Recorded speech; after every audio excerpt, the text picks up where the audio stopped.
Maverick 100.9 Aggie Lands Country Alternative. It's Corliss, joined by my good friend who we haven't heard from in a while. So I'm going to wave my finger at him for that. But Zach Neal is here. Howdy, buddy.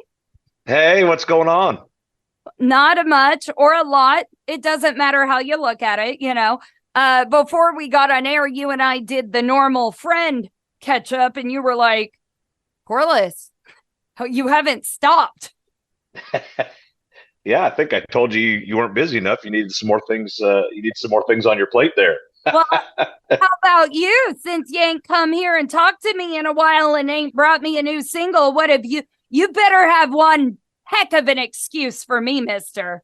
You know what? I don't know who we have to blame for that, but we need to track them down and put some blame on somebody for that Oh, you're not taking responsibility at all. No, hey, no, I'm not. No, I'm not supposed to take responsibility for doing wrong things. That's not how it works, is it? Oh, man, as I'm over here, like, dreading just my own thoughts. Yeah, no kidding. Well, you have brought us new music, finally, and I'm really excited to talk about this one because just from the title, it sounds way different from anything else we've heard from you on Maverick. This one's called Till the Numbers Run Out. What the heck are Yeah, you talking about? yeah. So it's definitely different than anything that we've released. Sonically, I mean, it sounds like Zach Neal. It sounds like me. It's still country, Yeah, lots of fiddle, all that stuff that kind of is the sound that we have. But lyrically, is very different. We finally came with a love song.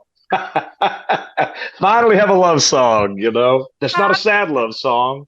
It's actually a happy love song. And so, yeah, I'm excited to have this out there. I think we originally were hoping to have this out back in like July or something, and obviously that didn't happen. We just honestly, I was on the road so much, it was just we just couldn't find time to squeeze studio stuff in. But we finally did. We finally got it out, and I'm really excited about this. We've had a lot of great feedback from people we played it for. We have not played it live. We have not played it live yet. We were kind of waiting to put it out there, wait till it was out at radio before we started playing it live. So I'm excited to have it out.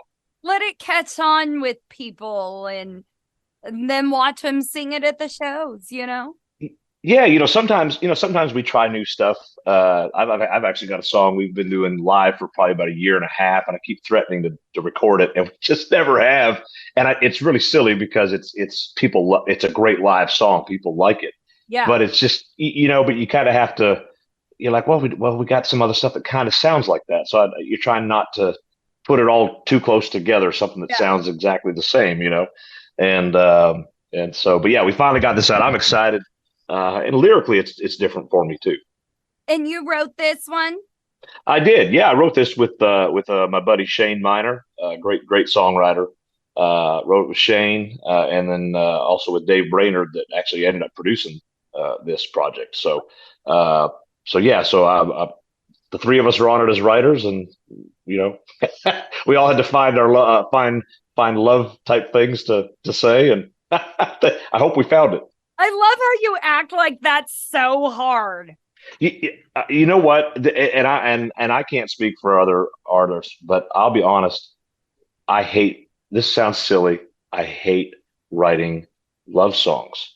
I love writing sad songs. I love those. I can write a heartbreak song, like just I'm happy to do that.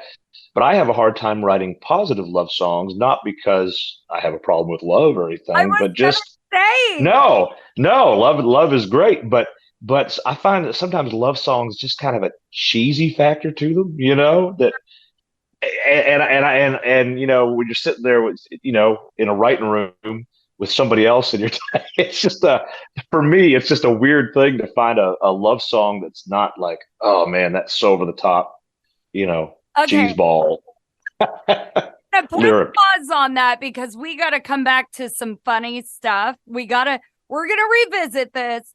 And two, we gotta get you in the writing room with some women because that would totally be awkward. Just spilling your guts to all these dudes, and they're like, what if they don't look at love the same way? Anyways, that's besides the point. But we're going to debut it. How does that sound? And then we'll be back with Zach Neil. Sounds great. This is for the first time on Maverick 100.9 till the numbers run out. Due to copyright, Brian Broadcasting is not licensed to air this single for you in podcast form, but you can now find it anywhere that you stream and download music. And today's interview continues now. That was Zach Neil and his brand new single, Till the Numbers Run Out, on Maverick 100.9. It's Corliss here with Zach, and Zach just told us not only is this really the first love song he's ever released to us, but you don't even like writing love songs. I gotta, first off, what is your wife's opinion on this particular song? And what is her opinion on you not liking to write love songs? I gotta know. Well, let's start. Your first question was on this song. I remember when we wrote it. I wrote it. We were at Shane's house, and I came home, and I was like, I think we got a song that's pretty good. You say you never know. You never really know. You write a song and you go, well, I like it. I don't know if anybody else is going to like it. Right. You got to get a lot of opinions in the hat. Yeah, and ultimately, if I don't like it, I probably won't cut it because I'm the one that's got to go out there and sing it all the time, and I just But anyway, I came home and I said I got this song, and it was funny because I played it for her, and she goes, yeah, she goes, I really like that. She goes, there's a couple things that I don't really get, and I said, yeah, we talked about those lines. We need to kind of fix those lines. We're like, it's just not saying what we want it to really say. And but she liked it. She did like it, and she also knows that I don't really enjoy writing love songs. I can listen to love songs that other people write. And go, man, that's a great. I really, no pun intended, love that. But for some reason, writing it, sometimes when you say stuff like, oh man, that is so cheesy, cringy, and it's just I don't know. I guess you're always your own worst critic, so it's maybe not as bad as you think it is. Yes. But sometimes you feel like it's not really what I want to say or how I want to say it. But anyway, she really likes it, and I think and I really like it now too. We got it to where I really like it. All on the same page now. Well, what I think is funny about that is I was one of them dumb kids that got married really early, got married to the wrong guy, just did. But what led me to the realization that I had married the wrong person? Well, first off, he hated country music. So, and well, hold on. Well, say no more. Wow. And of course, I'm working in country radio, and I had John Party's first album, and I would listen to it when he wasn't around. And I would listen so closely, specifically to the song That Man. And I started listening closer to all love songs. And it hit me that for those songs to be written, someone had to actually love another human being that much to be able to write those. And it came to me that my current husband did not love me that much.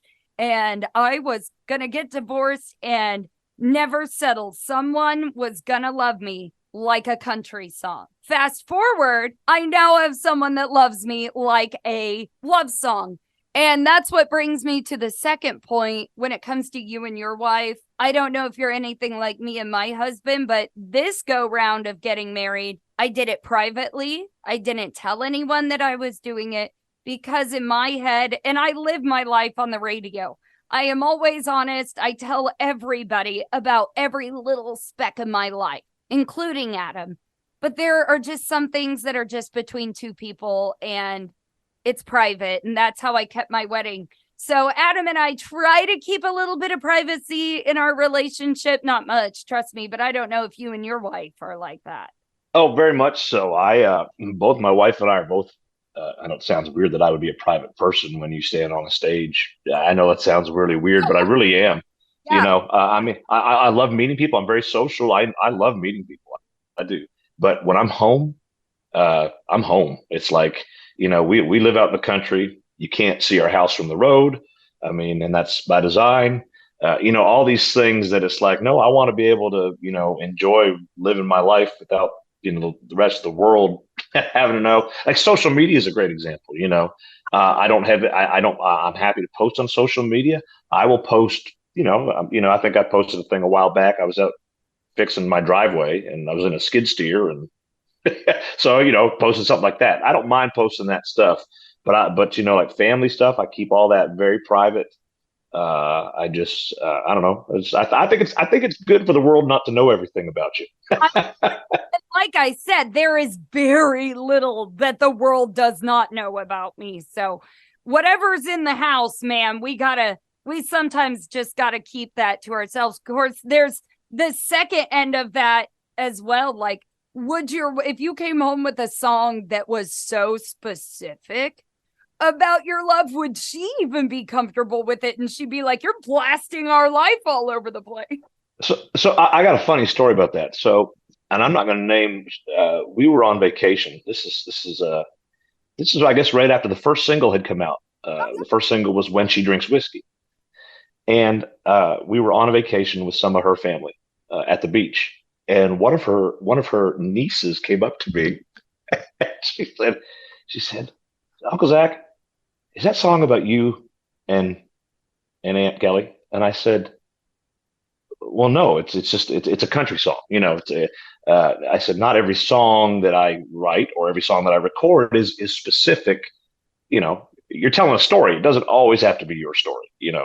And so she said, because that When She Drinks Whiskey is like actually a really sad song. And so she's like, is that about you and Aunt Kelly? I said, no, we're fine. And I think she was worried, like what's going on is yeah, like what's going on? Like, and I was like, well, no, but there definitely is that, right? A lot of people, that's something that people do think. They think, oh, if you put a song out, that must be about your life. And certainly there are songs that you put out about your life, I mean, but it doesn't, not every single song is about, everything you've done in your life, Yeah. So, but yeah.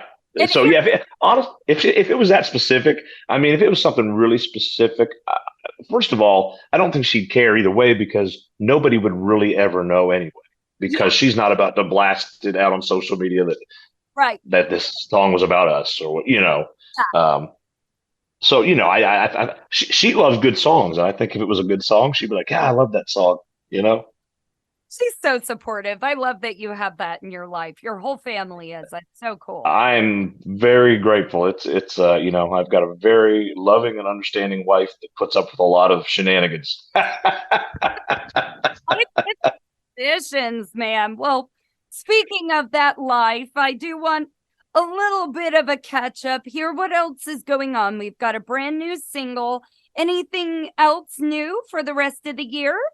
Yeah, so we've of course we're going to be out playing shows. We're going to be out promoting and playing shows as much as we can. We've got it's funny with the next. I think that the next like 6 or 7 shows we're doing are all private shows. I'm actually getting ready to fly out here in a couple days to a ranch to go do it out in West Texas to go they've got a big hunting party going on out there. They're doing a big dove hunt and they're flying us in to go dove hunting and then play some country music afterwards. So that'll be fun. I'm really looking forward to that. And then we're in South Texas on a couple private events. And so, yeah, it's really weird to be doing that many private events back to back.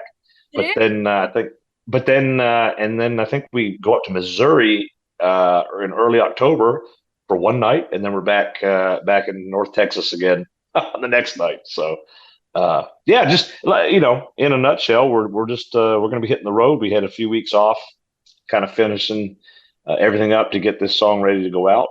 And and then next thing you know, we'll be one thing I'm excited about. We're going to be doing NFR in Vegas this December, so that's going to be a lot of fun.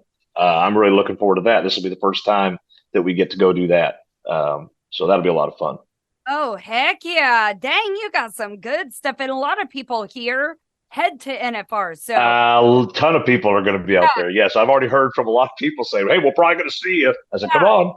Yeah, take note of that if you want to catch. I mean, obviously, you can go see him whenever he's in Texas, but Zach Neil in Vegas, We're gonna have to get you some rhinestones, buddy.